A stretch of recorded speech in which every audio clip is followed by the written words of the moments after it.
Hi, and welcome to Don't Shout at the Telly, Change the Message on It, with me, your host, Hamida Patel.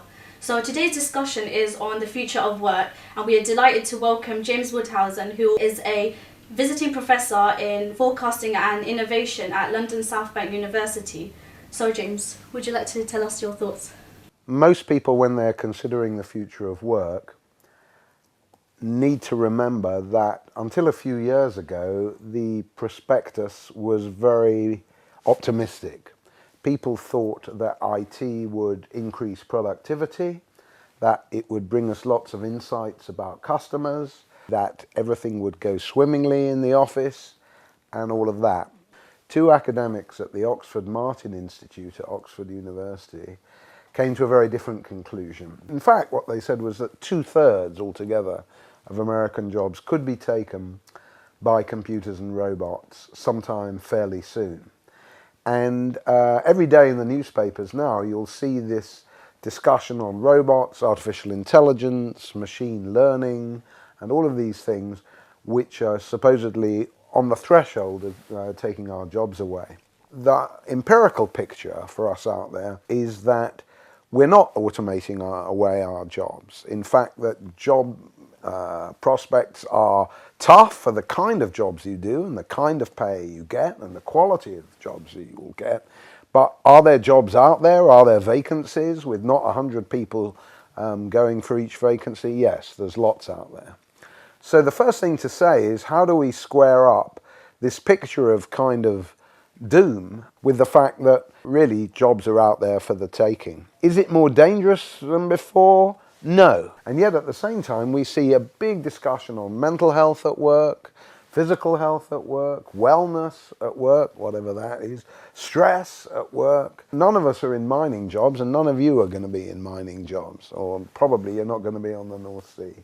But you would think that to work in an office is now the most stressful thing that you could possibly do. So there are all these paradoxes. I think it's over to you to explore which ones entertain you the most or delay you the most. I wanted to ask you the question of what innovation are you most excited about, and kind of what innovations in your perspective are now redundant or don't work at this point in time. You said, James, there's no evidence for the fact that robots are going to take over the world and everything's going to be automated. But why does this fear still persist? People have less stable jobs and they're earning much less. So according to the official national statistics, 6 million people, so 1 in every 4 working person in this country is earning less than a living wage. And that made me wonder, how can we produce better and high quality jobs in an economy that is flatlining?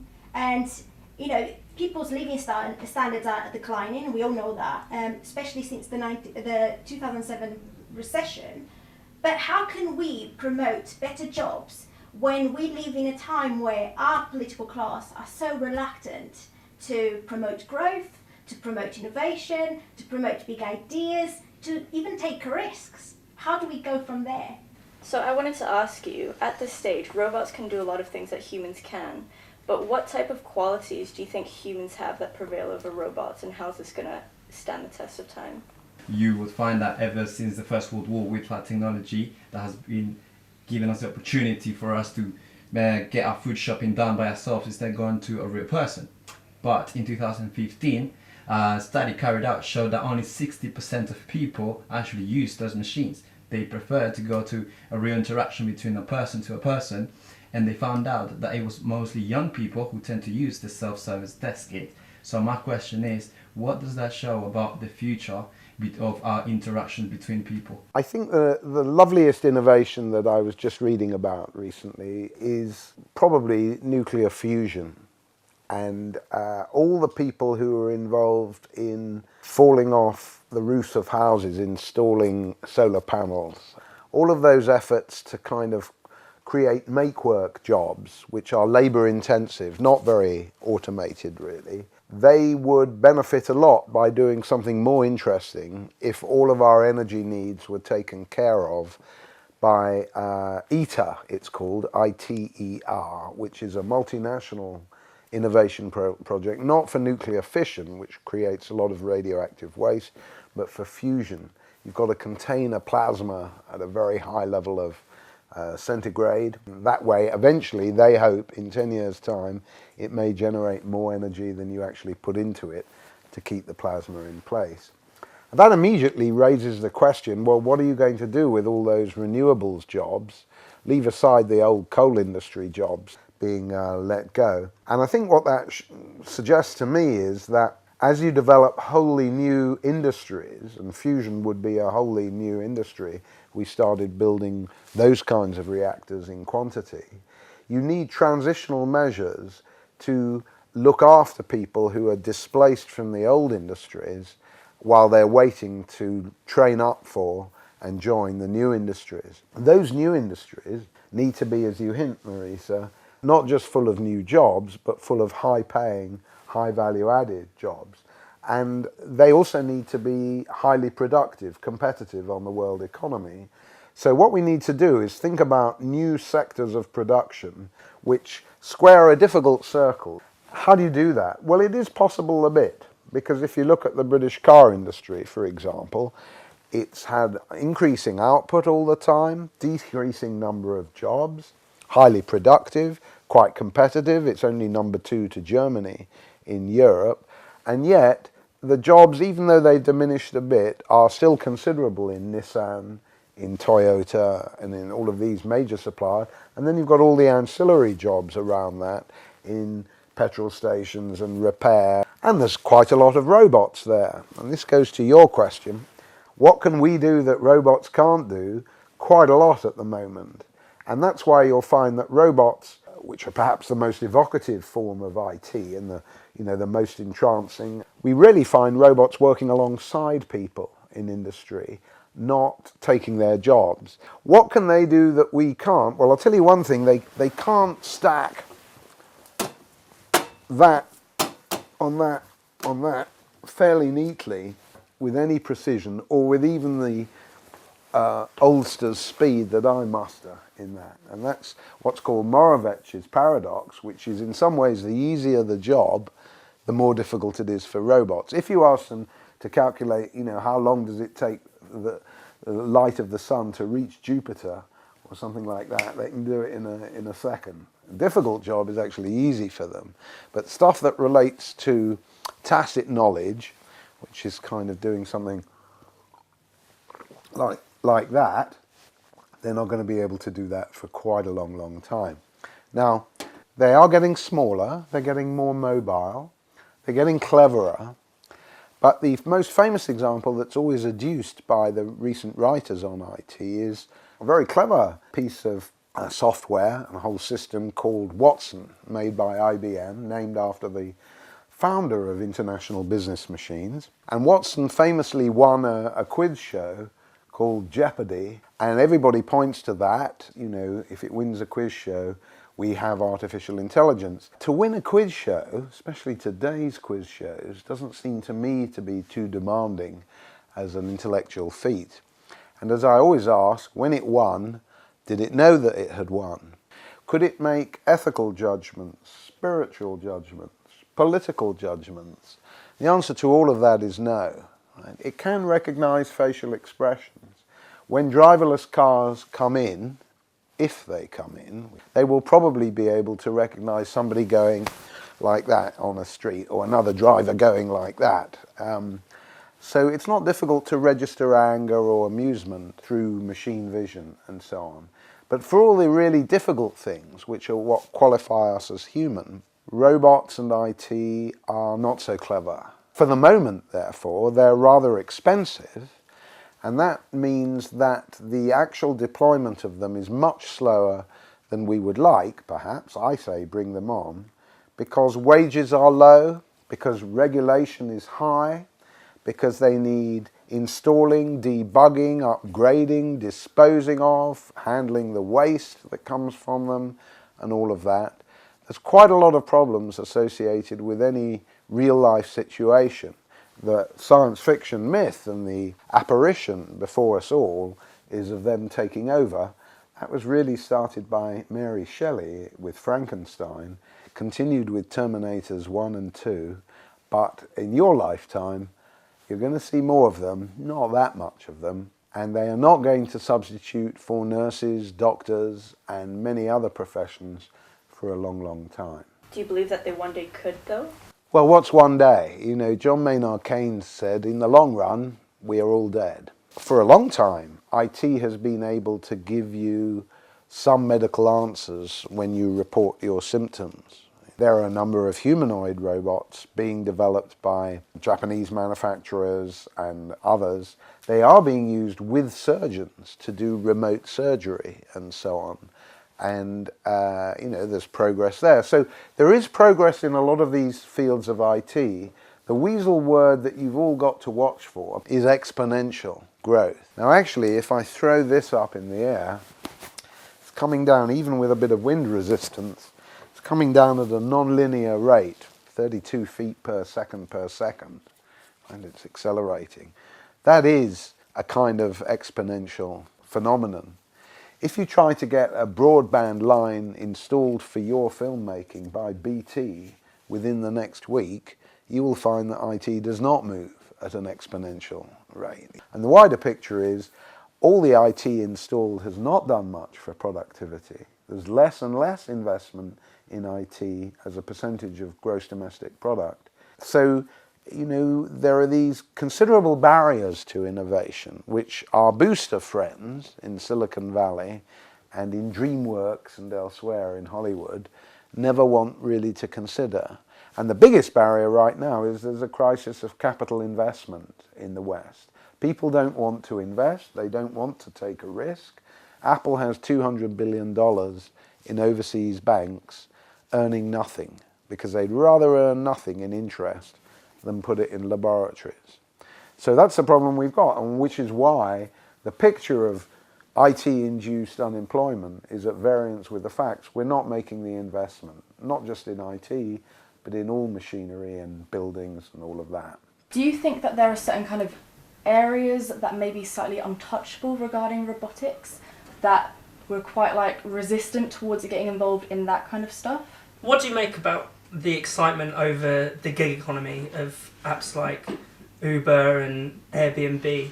Because my kind of gut reaction is that actually this is, you know, quite a negative development with people, you know, chasing jobs, short hours. It's almost like a return to the days when you'd turn up outside the factory and not know if you're going to get work or not. You know, the foreman will pick you out.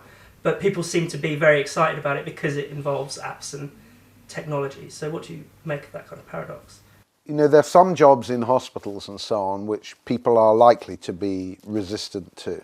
You know, for example, a big role for a nurse is, you know, dealing with relatives. And that's something that a robot isn't going to do in a hurry, right?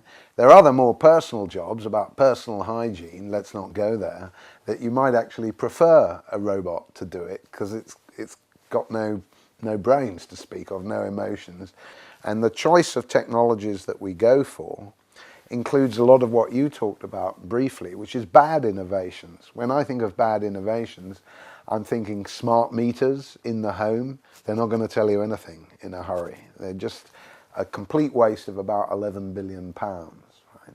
Peanuts as far as the government's concerned, but what they are good at is making you feel guilty about your energy use. They're not going to give you real-time prices.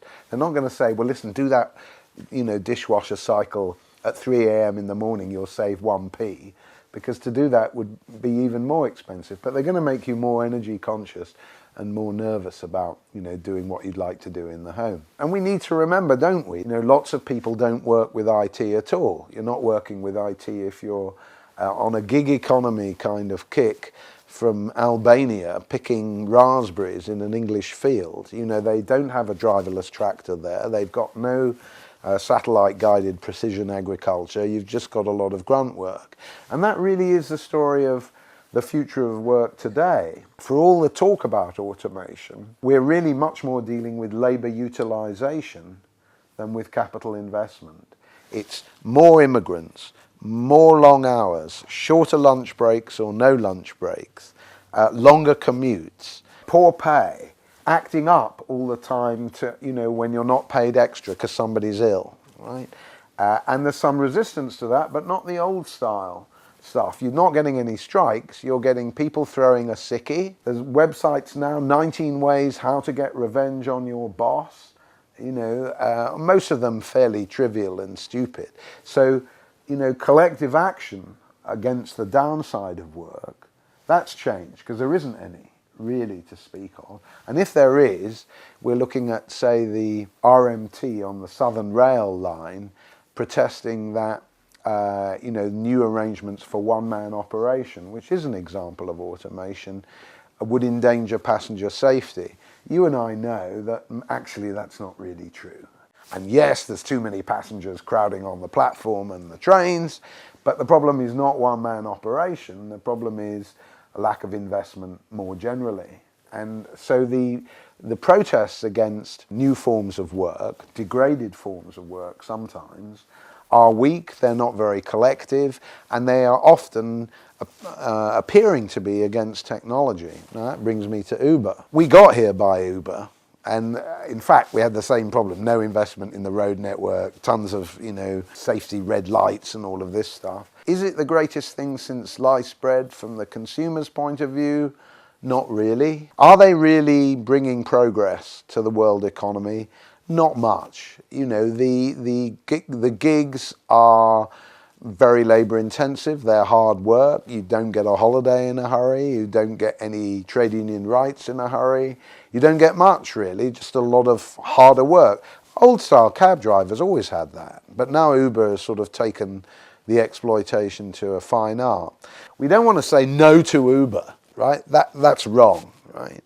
On the other hand, we don't want to say, Uber, wow, the sharing economy, there's nothing sharing about it. Airbnb, Uber, Deliveroo, can't think of anything else, right? No, it isn't that. It's an important development. It's got its upside, it's got its downside. Degraded, low automation, low capital investment, low wages jobs are the future of work in Britain and elsewhere for a bit of time to come. Why do people think all this stuff about automation is happening when it clearly isn't? Because they're worried about the future. Because if you stay at impressions and you see 100 new emails in your inbox, it's easy to become more pessimistic and to finger IT as responsible, when, as I've tried to show, it's the people behind the IT. How important is trade, and should we obsess over it post-Brexit? And I kind of wanted to see how innovation and old people and kind of the elderly, how that relationship's going to change and how it's going to affect them, considering that they need human interaction more than anyone else at that point in time. The important thing to remember about trade is it's more a symptom than a cause. If you have a highly productive new sector, then it's competitive and you will be able to trade it, its products and its services. You will be able to compete with the Germans in manufacturing, maybe the Indians in call centers, the different strengths that people have depending on how their economies work and what they've got experience in. So, trade is important, but the main thing is you're able to trade if you're productive in the first place. So all the discussion about Brexit is going to destroy our jobs, or we're going to lose all these export markets and so on. What it forgets is that Britain has had a dearth of capital investment and productivity-raising innovations for a long, long time. Older people need personal interaction, that's true. Service robots for old people, it's remarkable how scared of them we are when if there's 250,000 industrial robots sold around the world every year, not very many, it's increasing very fast, not very many, there's a tenth of that in professional service robots, right? There's 25,000 robot nurses, whatever they are, or welcomers at Hilton hotels. 25,000 around the world. So your fears about, oh gosh, my gran or me in 200 years' time is not going to like this very much. Don't sleep easy, because you're not going to meet one, in a hurry. It's easier to make a film about it or to scare people about it than to program them to do anything useful. Having said that, older people do need that stuff. right? There's 1 million or so, 2 million robot vacuum cleaners, which is not a professional service robot, sold in the States every year by iRobot, they're called, right? Yeah, who wants to do that, especially if you're 80? The other sectors I was thinking of were manufactured housing, right, which is beginning to happen in Britain, but you're looking at 3,000 here, 5,000 there. We need 500,000 a year. Make them in the factory, not in rain and mud, so that you pay £50 a month rent, or that you can buy them for 50,000, not 250,000. Medical digital devices that are also implants that dispense pharmaceuticals and so on. The convergence of electronics, devices like pumps, syringes, inhalers. There's already 50,000 people employed in medical devices in this country. To get strong in that, you could have 250,000 people doing a lot of good. So these are sectors which are ripe for automation, could be world competitive and export leading, good for old people and you and me, whole new bunch of skills, because who knows about medicine and electronics and plastic syringes in a hurry, right? That's kind of a new skill. So it doesn't take a lot of creativity to think of what we could be doing and should be doing. What we've got at the moment is a lot of rhetoric about innovation, not much budget for it, and not much imagination for what could be done.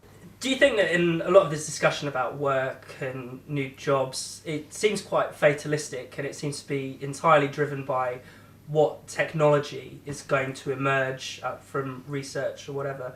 There doesn't seem to be any kind of hint as to what we might want, and how much we might want to get paid, and how much, how many days a week we would like to go to work, and how we'd want the economy to work. It all seems very, I don't know, entirely in the hands of people in Silicon Valley who we have no relationship with.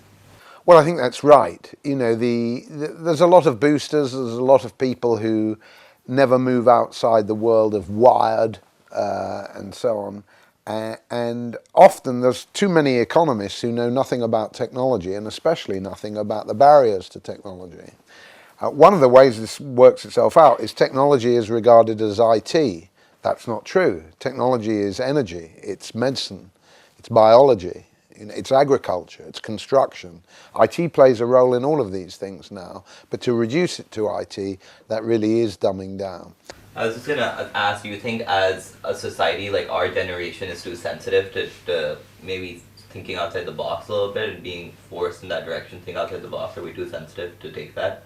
Well, when I hear a CEO, a chief executive, call for inside the box thinking, that would really be new. In fact, that would be completely out of the box, right? Because they never do that, right? All they do is say, I want you to brainstorm with lots of bean bags and yellow post-it notes. Come on, nobody can criticize anybody, and it's going to be a total groove. Come on, lay it on me. No, that innovation is hard work, some of the hardest work, right? To slave over laboratory equipment, to go through, as James Dyson did, 5,000 prototypes of a vacuum cleaner, to go down a leg in the North Sea to find out what was going on there. That's tough. It's dangerous, it's boring, it's repetitive, and it's what human endeavour is all about, right?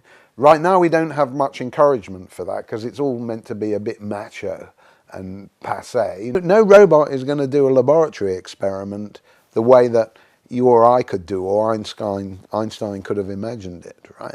They just don't have the brains for that.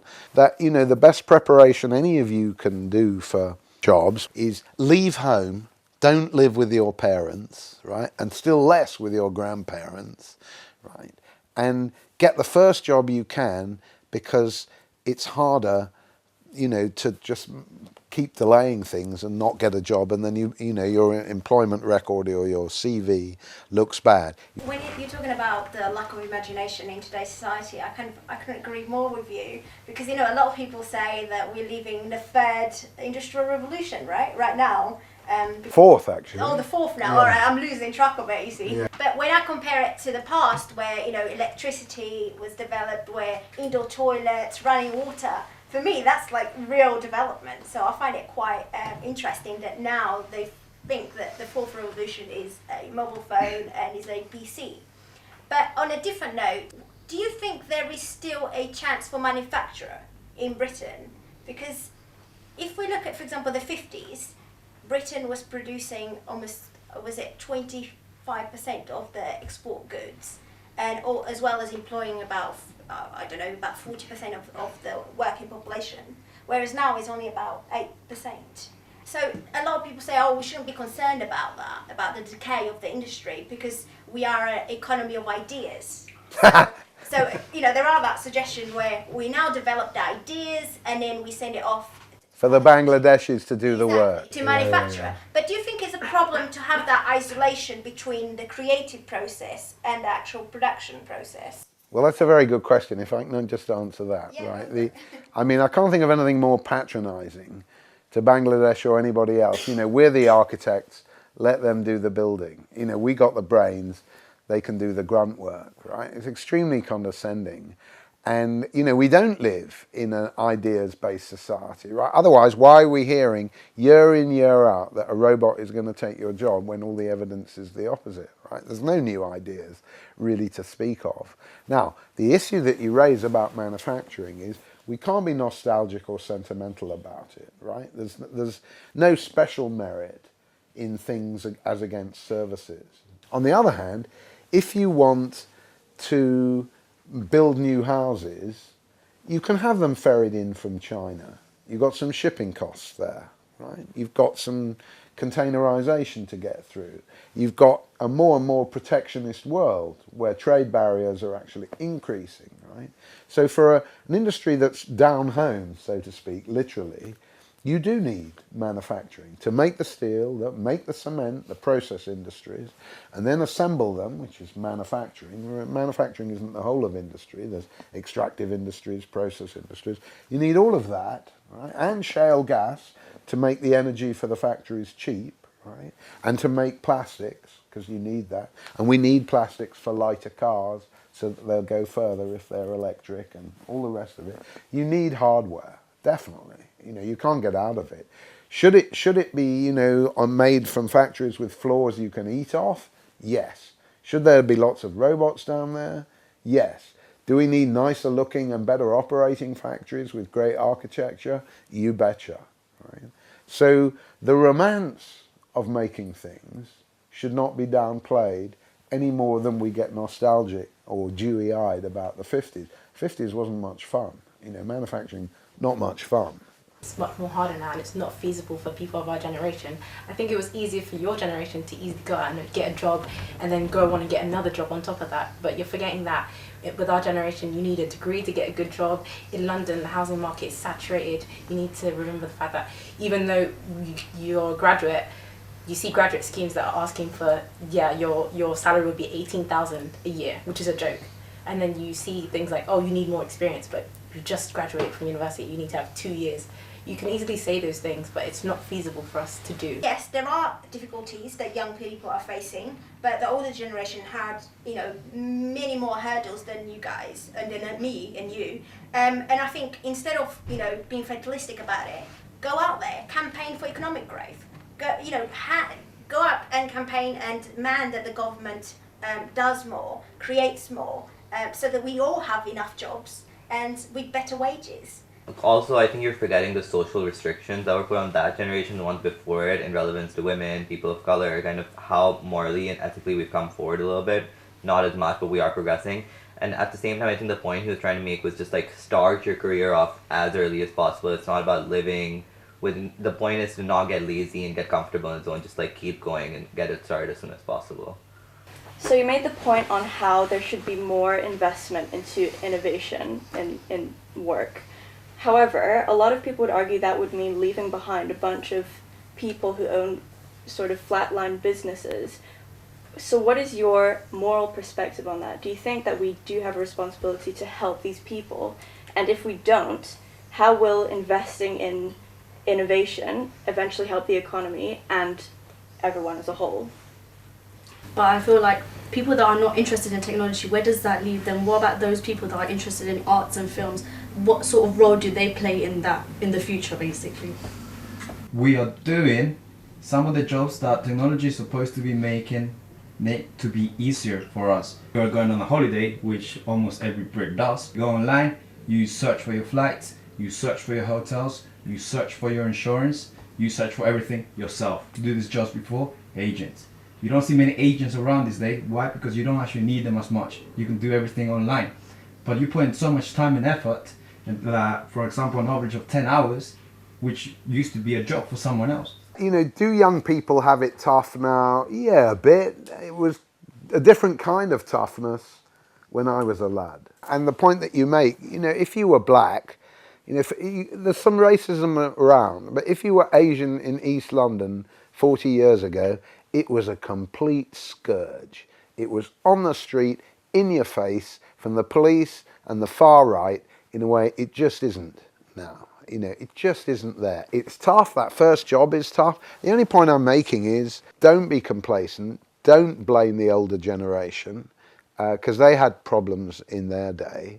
What kind of innovations would make the best difference? Well, we do need innovation inside the firm, but we also, very importantly, need innovation between firms.